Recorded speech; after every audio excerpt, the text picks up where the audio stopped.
हरे कृष्णा, राधे राधे। कैसे हो आप सब लोग? आशा करती हूँ मेरे सारे फ्रेंड्स बहुत अच्छे हैं। और कार्तिक की महीना चल रहा है। कार्तिक के महीने में ढेर सारे त्योहार आते हैं और सभी बहुत ही अक्षय पुण्य फलदायी होते हैं। आने वाली है आंवला नवमी। आंवला नवमी के दिन हम आंवला वृक्ष का पूजन करते हैं और कार्तिक मास के शुक्ल पक्ष की नवमी तिथि को आंवला नवमी बोला जाता है। अष्टमी तिथि को हम गोपाष्टमी पूजा करते हैं। नवमी तिथि को हम आंवला नवमी की पूजन करते हैं।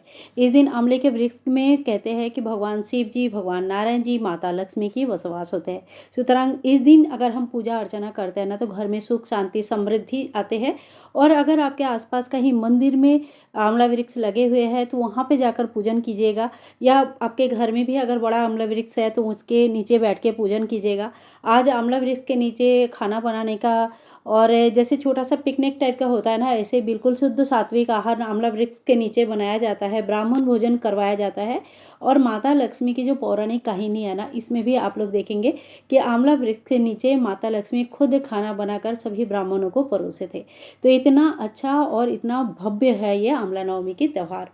तो अगर हम लोग घर के बाहर नहीं भी जा सकते हैं तो हम घर के अंदर भी छोटा सा पौधा या पौधे का टहनी लेके आके उनकी पूजन कर सकते हैं। तो मेरे पास तो आंवला वृक्ष की पूजन हर हर दिन ही होता है, डेली होता है।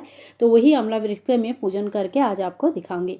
तो देखिए, पूजा हमें सुबह सुबह करना होता है और मैं यहाँ पे अपने बालकनी में पूजा कर रही हूँ। आपके पास जो भी खुली स्थान होगा, जैसे बालकनी है, छत है या आंगन है, या जहाँ पर भी आपके पास थोड़ी सी जगह होगी उस जगह पे पूजन कर सकते हैं।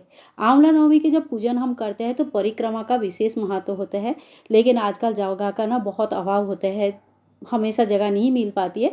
तो ऐसे में अपनी जगह पे खड़े होके ही कम से कम 8 परिक्रमा हमें करना चाहिए। चलो अब देख लेते हैं आंवला नवमी की हम पूजा घर पर बिल्कुल सरल सादा तरीके से कैसे करेंगे। तो यहाँ पे मैंने थाली सजा कर लेके आ गई हूँ। बहुत ज़्यादा सामान नहीं लगता है, नॉर्मल पूजा में जो सामान लगता है वही सामान मैं लेके आई हूँ। और एक पटले के ऊपर यहाँ पे मैंने स्वास्तिक बना दिया है। आप चाहे तो स्वास्तिक बना सकते हैं, चौक पुड़ सकते हैं, रंगोली दे सकते हैं। और फिर मेरे जो आंवले का वृक्ष है मैं उसी को यहाँ पे रखूँगी। अब आसन बिछाकर बैठकर पूजा करेंगे। तो अगर आप कोई बड़े वृक्ष के नीचे पूजा कर रहे तो उस जगह को पहले थोड़ा सा साफ सफाई कर लीजिएगा, उसके बाद पूजन करना शुरू कीजिएगा। अब जब भी कोई देव वृक्ष का हम पूजन करते हैं तो सबसे पहले देखो, कोई भी पूजन करने से पहले हमें हाथ जोड़ करके संकल्प लेना होता है कि आज मैं आंवला वृक्ष की पूजा करने जा रही हूँ या जा रहा हूँ। मेरी पूजा निर्विघ्न तरीके से संपूर्ण हो जाए, इसलिए भगवान श्री विष्णु नारायण, माता लक्ष्मी, भगवान शिव जी आप हमें आशीर्वाद करें। तो इस तरह से हम संकल्प ले लेंगे। और उसके बाद देव वृक्ष की पूजा जब होता है तो सबसे पहले जल चढ़ाया जाता है। 3 बार हम आंवला वृक्ष को जल चढ़ाएंगे। आप चाहे तो कच्चा गाय का दूध भी चढ़ा सकते हैं, ये भी बहुत अच्छा माना जाता है। जल चढ़ाने के बाद जल का इस तरह से हम पेड़ों के ऊपर से भी छींटा दे देंगे। सभी देवी देवताओं को मन ही मन स्नान करा देंगे, क्योंकि सभी देवी देवता का बसवास जो आंवला वृक्ष में होता है। और पूरे कार्तिक के महीना ही जो होता है ना, वो भगवान श्री विष्णु नारायण के नाम पे समर्पित होते हैं। इसीलिए आज आंवला वृक्ष के जो पूजन है इसका दूसरा नाम है अक्षय नवमी, यानी कि अक्षय पुण्य फल की प्राप्ति होती है। फिर हम थोड़ा सा पीला चंदन घोल लेंगे। अगर चंदन नहीं है, पीला चंदन, तो आप हल्दी भी घोल सकते हैं। तो यहाँ पे मैंने थोड़ी सी हल्दी की पाउडर भी ले रखा है। तो पीला चंदन घोल देंगे। सबसे पहले आंवला वृक्ष को टीका कर लेंगे। तो देखिए, जो बड़ा आंवला वृक्ष है वहाँ पे 8 या 108 थापा लगाया जाता है या टीका लगाया जाता है। यहाँ पे हमारा वृक्ष बहुत ही छोटा सा है, पौधा है, तो यहाँ पे जो गमला है वहाँ पे हम 8 टिक्की करेंगे। तो सबसे पहले पीला चंदन से हम टीका कर लेंगे। और पीला चंदन ना मिलने से आप हल्दी घोल के हल्दी का भी टीका कर सकते हैं। भगवान श्री विष्णु नारायण को पीला चीज़ें, हल्दी इत्यादि बहुत ज़्यादा प्रिय होते हैं। और ये आंवला नवमी के जो त्यौहार है 31 अक्टूबर को मनाया जाएगा। उदया तिथि के हिसाब से हमें 31 अक्टूबर का तिथि मिल रहा है। और सारे जो समय है, जो अच्छे पूर्ण फलदायी जो समय है, ये आपको डिस्क्रिप्शन बॉक्स में मिल जाएगी। तो आप वहाँ से नोट करके देख सकते हैं, नोट करके रख सकते हैं। इसके बाद हम लाल रोली का टीका कर लेंगे और साथ ही में पौधे को भी टीका करेंगे। जो भी टीका हम गमले में लगाएंगे ना, वही टीका हम पौधे को भी लगाएंगे। लेकिन यहाँ पे पौधा छोटा है तो इतना ज़्यादा टीका लगाने की जगह नहीं होती है। इसके बाद हम कलावा स्वरूप वस्त्र चढ़ा देंगे। जब बड़े पौधे की हम पूजा करते हैं तो कलावा लेके हम 8 या 108 परिक्रमा करते हैं। यहाँ पे छोटा पौधा है तो आप इस तरह से पौधे को वस्त्र स्वरूप कलावा चढ़ा दीजिए। इसमें गांठ नहीं लगाना होता है, बस हमें थोड़ा सा इस तरह से पेड़ों के ऊपर लपेट देना है। तो यहाँ पे हमने वस्त्र स्वरूप कलवा चढ़ा दिया है। पूजा हमें सुबह-सुबह करनी है और देखिए जब तक हम पूजा ना करें तब तक कम से कम हमें कुछ भी खाना-पीना ग्रहण नहीं करना चाहिए। आप अगर व्रत रखते हैं तो सवेरे दूध, फल इत्यादि फलाहारी खाना ग्रहण कर सकते हैं। शाम के समय शुद्ध सात्विक नमक वाले या बिना नमक वाले कोई भी खाना खा सकते हैं। और अगर व्रत नहीं भी रखते हैं तो कम से कम प्याज़, लहसुन का त्याग करना चाहिए और आज के दिन कोई भी नॉन-वेज वगैरह नहीं खाना है, बिल्कुल शुद्ध सात्विक खाना खाना है अगर आप बिना व्रत का भी पूजन करना चाहते हैं तो। इसके बाद हम घी का दीपक जला देंगे। आप तिल का, तेल का या घी का दीपक प्रज्वलित कर सकते हैं और हाथ जोड़ करके पूजा में सभी देवी-देवताओं को आह्वान करेंगे। इसके बाद देखिए तिल चढ़ाना होता है। आंवला नवमी के जब पूजन होता है तो भगवान विष्णु जी को चावल नहीं चढ़ते, तिल चढ़ता है। तो तिल का विशेष महत्व है, खास करके आंवला नवमी के जो पूजन होगा ना, इसमें हम दिया में भी थोड़ी-सी तिल डालेंगे और थोड़ी-सी तिल हम आंवला वृक्ष के नीचे डाल देंगे। इसके बाद हम थोड़ी-सी हल्दी चढ़ाएँगे। देखिए हल्दी ना पेड़ों के पौधों में डालना बहुत अच्छा रहता है, कीड़े-मकोड़े भी नहीं लगते हैं, शुभ भी होते हैं, भगवान विष्णु को बहुत प्रिय भी होता है। तो बहुत तरह से काम आता है, थोड़ी-सी हम हल्दी चढ़ा देंगे। आप चाहे तो हल्दी की स्वास्तिक भी बना सकते हैं। इसके बाद हमें आंवला लेना है और देखिए आज ना 108 8 का बहुत ज़्यादा महत्व होता है ये संख्या का।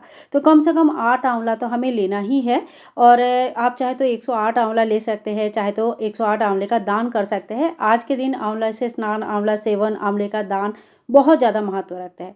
इसके बाद हमें सभी देवी-देवताओं को इस तरह से फूल चढ़ा देंगे। आपके पास अगर पीला फूल है तो सब भगवान श्री विष्णु नारायण को पीला फूल चढ़ता है।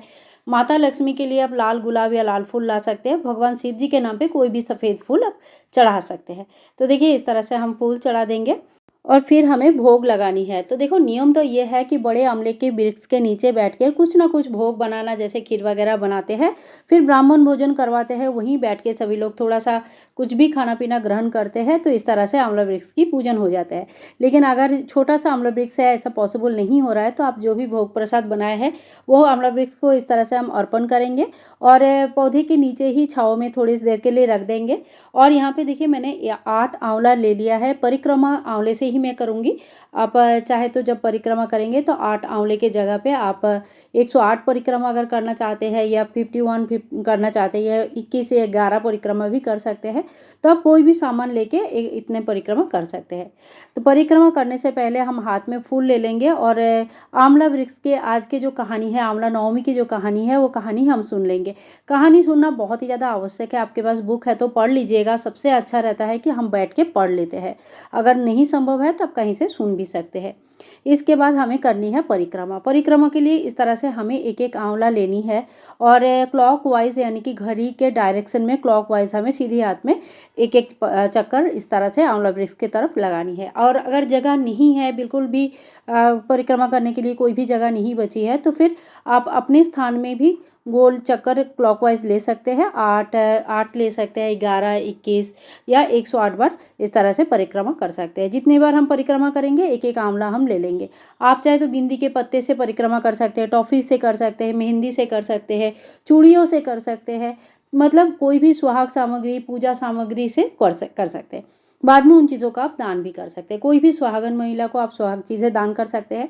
टॉफ़ी वगैरह अगर लिया है तो बच्चों को दे सकते हैं और अगर आंवला से कर रहे हैं तो देखिए ये आप दान भी कर सकते हैं और घर पे प्रसाद स्वरूप ग्रहण भी कर सकते हैं। परिक्रमा हो जाने के बाद हम सिर टेक लेंगे, प्रणाम कर लेंगे और साथ ही में पूजा में रही कमियों के लिए क्षमा याचना कर लेंगे। आज के दिन आंवला वृक्ष की गले लगा जाता है, तो बड़े वृक्ष है तो आप गले लग सकते हैं, छोटा वृक्ष है तो आप हाथ जोड़ करके दूर से ही प्रणाम कर लीजिएगा।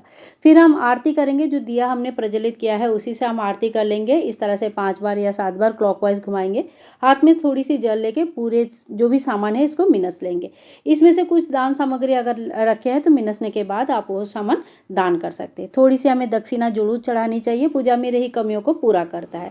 तो देखिए इस तरह से बहुत ही आसान विधि से घर पर भी हम लोग सुबह आंवले वृक्ष का पूजन कर सकते हैं। इसके बाद हमें चौकी अभी नहीं उठानी होती है। चौकी भोग प्रसाद आप उठा सकते हैं, लेकिन जो चौकी है ये लगा रहता है और शाम को भी यहीं पे हम दीपदान ज़रूर करते हैं। आप चाहे तो आंवले का भी दीपदान कर सकते हैं। एक बात का ध्यान रखना है हमें कि आंवला वृक्ष के जिस दिन हम पूजा करेंगे यानी कि आंवला नवमी के दिन हमें आंवला तोड़ना भी नहीं है, पत्ते टहनी वगैरह नहीं तोड़नी है। तो आप 1-2 दिन पहले ही उसकी व्यवस्था कर रखिए, क्योंकि उस दिन टहनी काटना, फल तोड़ना बहुत ही ज़्यादा महापाप के अंदर आता है। ठीक है? इसके बाद देखिए जो भी हम भोग प्रसाद चढ़ाए हैं वो बच्चों में बाँट देंगे, घर के सभी मेंबर में बाँट देंगे। फूल वगैरह बाद में खाद बन जाता है। दिया जब शांत हो जाएगा तो आप उस दिया को धोकर दोबारा शाम को जला सकते हैं। और झोली फैला के माता लक्ष्मी के सामने हम लोग झोली फैलाएंगे। और आंवला वृक्ष के सामने जब हम झोली फैलाते हैं ना, तो साक्षात भगवान श्री विष्णु नारायण, माता लक्ष्मी, भगवान शिव जी के आशीर्वाद मिलती है। घर में सुख शांति समृद्धि आती है। इस तरह से हमारे पूजन हो जाता है। फ्रेंड्स, आज के दिन हमें आंवला नवमी की पूजन जरूर करनी चाहिए। व्रत रखे या ना रखे, आप शुद्ध सात्विक आहार ग्रहण करके पूजन कर सकते हैं। वीडियो अगर पसंद आया तो प्लीज़ लाइक कीजिएगा, शेयर कीजिएगा, चैनल को सब्सक्राइब करके रखिएगा। मिलूंगी नेक्स्ट वीडियो में, तब तक के लिए सभी भाई बंधु को हरे कृष्णा, राधे राधे।